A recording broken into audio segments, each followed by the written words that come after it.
Muy bien, ya estamos con el ministro de Justicia, Martín Soria. Doctor ministro, buenas noches, gracias por venir. ¿Qué tal, Gustavo? Buenas noches. Bueno, queriendo escuchar su primera reflexión sobre lo que ha significado el fallo de la Corte ayer, lo que hoy el presidente también decía públicamente.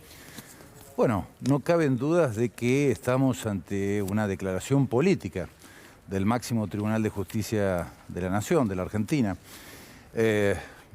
Pensemos nada más que tomó intervención sobre un DNU que venció el viernes pasado, lo hace el martes, ayer, virtualmente, mandando a los chicos y a los docentes a las escuelas, ¿no? Con esa presencialidad que ni siquiera ellos se autoimponen para firmar un fallo. Por eso decimos que es una declaración política que, desde el punto de vista jurídico, no merece el menor análisis, porque tampoco el fallo contiene fundamentos jurídicos. A ver, salvo el voto del presidente Rosenkrantz, donde atisba hacer un análisis de la autonomía de la ciudad de Buenos Aires, el resto de los votos poco y nada dicen al respecto. No podíamos esperar otra cosa, estamos hablando de Rosenkrantz, el mismo que registra cientos y cientos de llamadas, nada más ni nada menos que con Pepín Rodríguez, Simón Rodríguez, armador de la mesa judicial de Mauricio Macri. Por eso causa un poco de indignación, recién cuando veíamos el video del expresidente, comentando y diciendo todo lo que él hizo durante su gobierno. Es de un grado de cinismo inaceptable, bueno, ¿no? Estamos y hoy acostumbrados. lo que la justicia se niega a investigar hoy, ¿no? Que bueno, es eso, que por ellos eso hacían. Por eso, Gustavo, es una declaración política. Pensemos que, a ver, estamos hablando de la misma Corte Suprema que no dijo nada cuando Macri le quiso poner 2 jueces por decreto. Es la Corte Suprema que no dijo nada cuando desde la Dajudeco a su cargo se les escapaban, se les perdían las escuchas judiciales que aparecían en las tapas de los grandes medios para el armado de causas, para la persecución política. O en Palermo, ¿no? Para que algún periodista lo encuentre, o casualidad. Tal cual. Bueno, esa es la Corte Suprema que lamentablemente ayer tuvo esta actuación netamente política. A ver, pensemos qué pasó en la Argentina desde el 20 de marzo y ese DNU del presidente Alberto Fernández para custodiar, preservar la vida y la salud de los argentinos y las argentinas. ¿Qué pasó de aquel 20 de marzo del año pasado hasta acá para que el macrismo, Bullrich y Larreta decidan judicializar este DNU que buscaba seguir reforzando ante la segunda ola? Hoy vimos 664 fallecidos, 646 fallecidos, récord. Récord.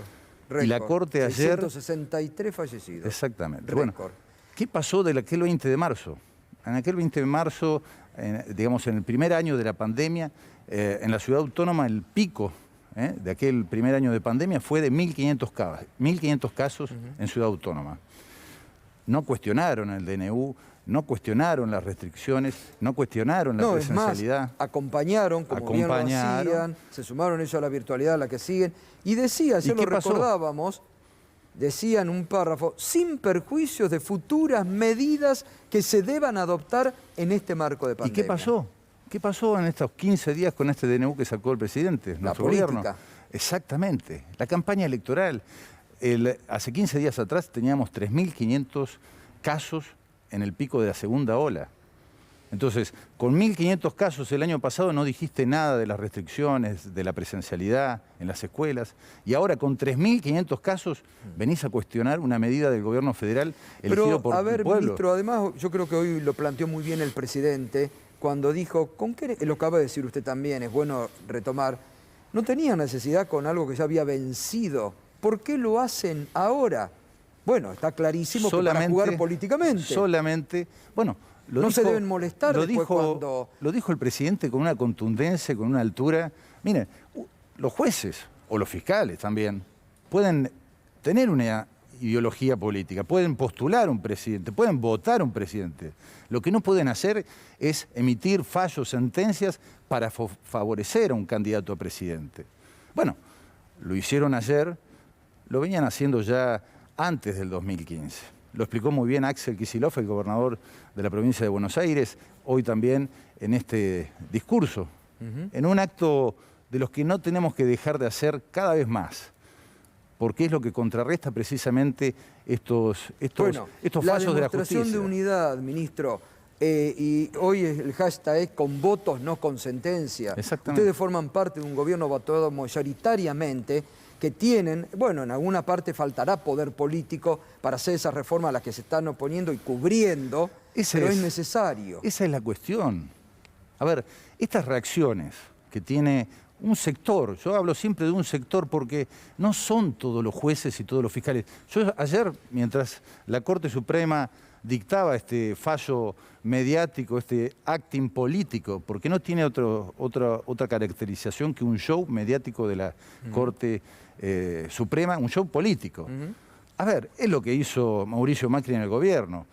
Circo mediático, persecución judicial, desde el poder político. Y lo siguen haciendo en la oposición y así les va a ir también a la oposición, a los que se dediquen a hacer esto. Ayer estaba en Córdoba, precisamente con la Corte Suprema, en Córdoba, en Tucumán. En Tucumán. Ya me fui a otra provincia.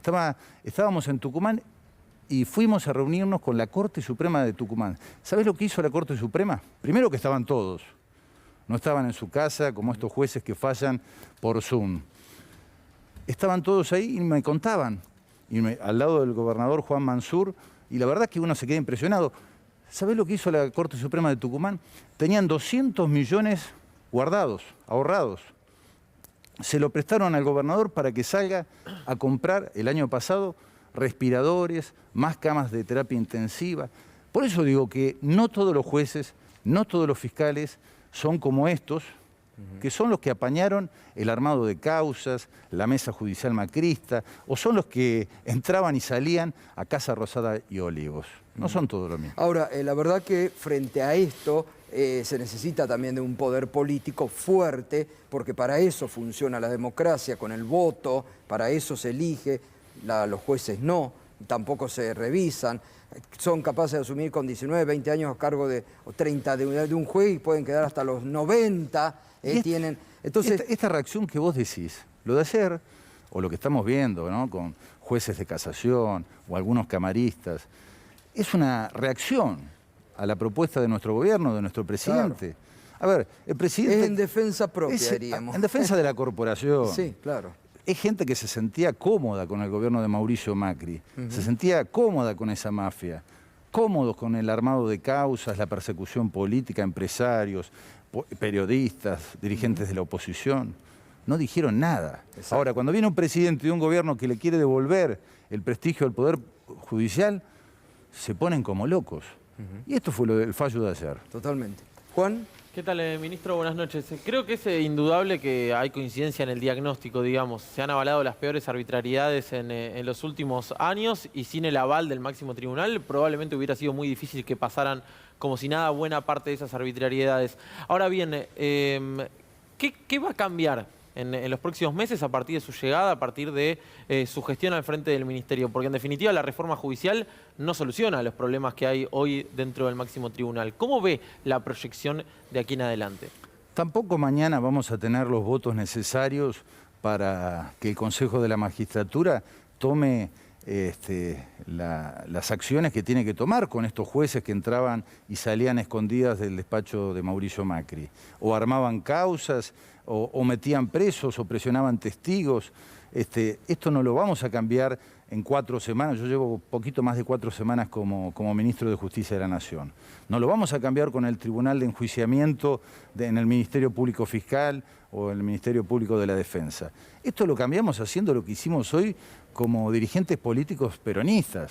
Hoy el presidente con la vicepresidenta, con el presidente de la Cámara, con el gobernador de la provincia de Buenos Aires.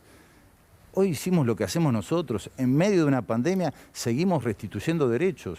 Volvimos a inaugurar viviendas que ese mismo presidente que hoy está en la cumbre de neoliberalismo en Miami, sin hacer ninguna autocrítica, al contrario, echándonos culpas a nosotros de lo que él hizo.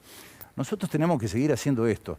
Más viviendas, las 55.000 viviendas que él inauguró. Esto es muy importante, pero en base a lo que pregunta Juan, también ahí, por ejemplo, no se puede seguir más con un procurador interino que protege a Stornelli o a los que se iban a reunir. Digo, ahí ya el Congreso tiene que empezar a tratar de hacer el Ministerio Público. En estas 4 semanas nos hemos reunido con las distintas asociaciones, estamos obviamente negociando y tratando de convencer a aquellos votos que faltan. Estamos cerca y yo creo que todas estas fechorías judiciales que hemos visto, creo que nos acercan aún más a esos consensos que necesitamos. Pero además, tenemos que seguir haciendo lo que hay que hacer, que es gobernar, entregar más vacunas, seguir vacunando más argentinos, seguir custodiando la vida de millones y millones de argentinos, entregar computadoras. El macrismo, ¿qué hizo? Para que haya virtualidad, que ese es un problema. No quieren virtualidad porque no entregaron computadoras. Fíjate, a Juan y a vos, Gustavo, fijémonos lo que pasó en la Argentina. Hoy lo decía muy bien el presidente de la Nación. Desde el 2010 al 2015, nuestro gobierno, el de Cristina, entregó 5.600.000 notebooks a los chicos en las escuelas. 4 años de macrismo entregaron, no me acuerdo si eran 660.000 computadoras. En 1 año y 5 meses, nuestro gobierno, del Frente de Todos, ya está próximo a superar lo que Macri entregó en 4 años. Sí, muy bien. Eso es lo que tenemos que hacer. Irina. Hola, buenas noches, ministro. Lo que le quería preguntar, usted en este programa dijo que una de las primeras cosas que iba a hacer como ministro era justamente pedir una reunión con la Corte Suprema. ¿Sigue con esa idea o no ve diálogo posible? A ver, creo que después del fallo de ayer vamos a tener que esperar unos días, por lo menos desde lo personal. Pero igual, en este momento es muy difícil, ¿no? Reunirse con una corte que están en sus casas.